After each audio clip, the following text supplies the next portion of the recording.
let's shift gear right now from HR into banking. We have very limited time, so I want to make sure that we keep check all the boxes. Yeah. Now, I'll start with, the myth, the great myth of working in a bank.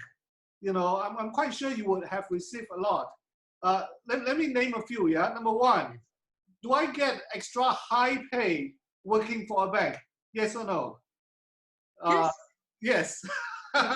Number two, if I'm not interested in money, I shouldn't work for a bank.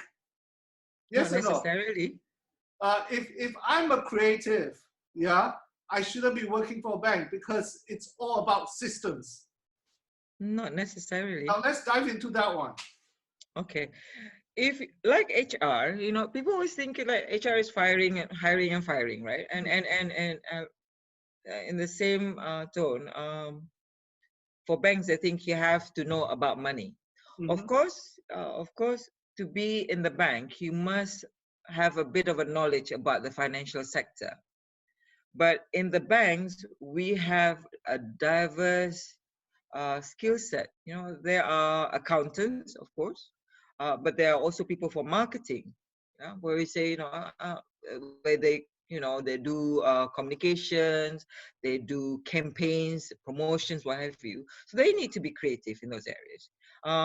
There are also people like me, HR, and we don't necessarily have banking background. Yeah. There are IT people. Yeah. And if you look at the banking role, there are frontliners who deal with sales.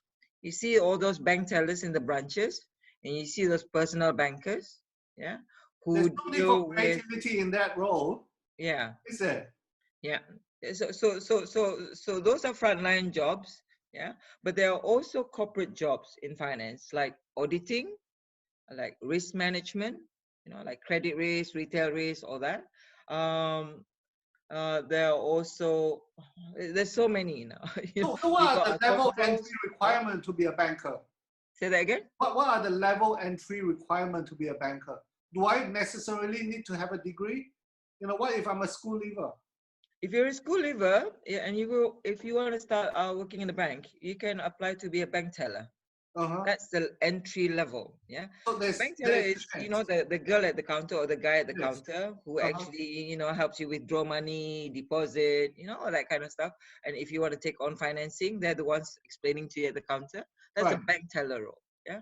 And from then you can also be what we call the customer service representative or customer sales representative, and the personal banker. Yeah. What are my chances of climbing your corporate ladder if I don't have a degree?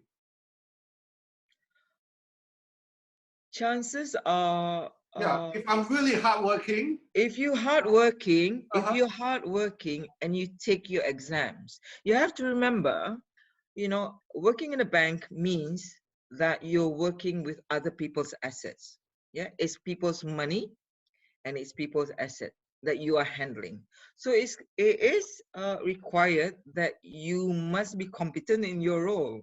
And one of the ways to be competent is to be certified, right? And even like for us, there are different levels of, like for instance, for accountancy, there is the AAT, and then as you go further into, your career, you go for your ACCA or your CIMA, yeah.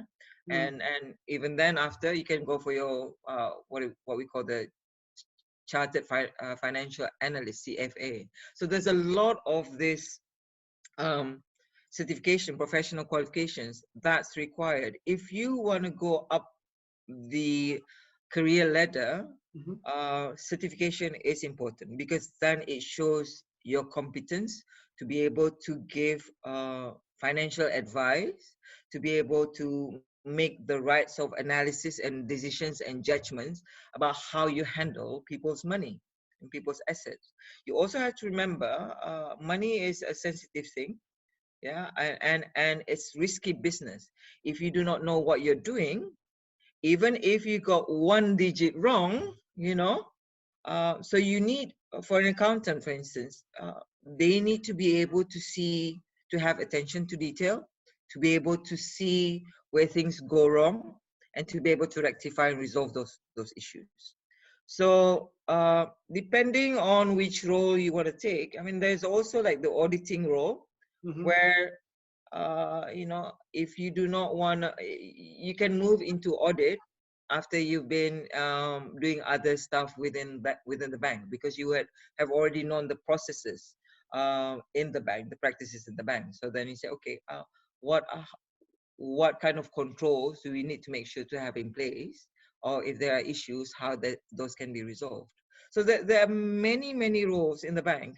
If you were to think about it, the bankers, as I said, entry level is bank teller, and from then, as I said, because bank tellers are in the branch, and then they can become head teller or supervisor, and then, if they're good, they can become branch manager. So what I'm most interested in is the opportunity for the underdogs. So let's say, for example, if I don't have proper degree and I come to your bank, and I know that there are, a career path in which I can sit for the test, will you train me? BIBD is all about training. How does it work? Is there a training program for people to? Yes, we do. That's reassuring. Any good stories from that? Okay. All right. We have what we call the Bank Tellers Academy. We also have what we call the Sales Academy.